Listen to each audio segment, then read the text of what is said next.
Traffic में समस्या बनने वाले सभी अवैध अतिक्रमणों को वडोदरा महानगर पालिका की अतिक्रमण शाखा की टीम की ओर से दूर करवाने के लिए लगातार 3 दिनों से मेगा ऑपरेशन चलाया जा रहा है।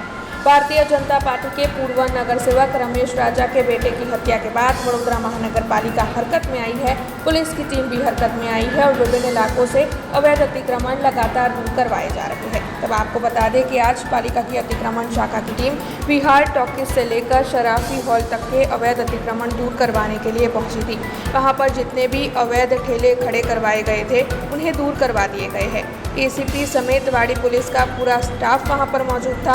अतिक्रमण शाखा की टीम वहां पर मौजूद थी और साथ ही MGVCL और टाउन प्लानिंग शाखा के अधिकारी भी वहां पर मौजूद थे।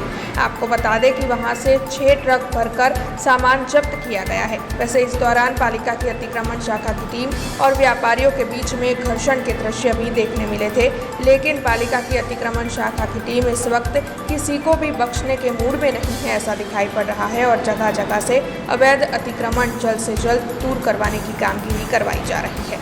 हाल वहीवटी वोर्ड नंबर 14 અને 13 સમાવેશ વિસ્તાર અપ્સરા સ્કાયલાઇનથી હંગામી દબાણો દૂર કરવાની કાર્યવાહી ચાલુ છે।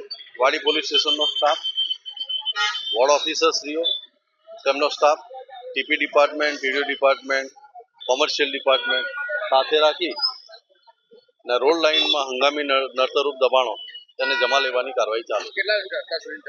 અત્યાર સુધી આપ જોઈ શકો છો, તમારી સામે જ છે, એક ટ્રક ભર્યો છે અને કાર્યવાહી ચાલુ જ છે। अन्य सराफी हॉल तरफ પણ જવાના। हमसे जुड़े रहने के लिए हमारे YouTube चैनल को सब्सक्राइब करें और नई वीडियो की नोटिफिकेशन के लिए बेल आइकॉन को दबाएं।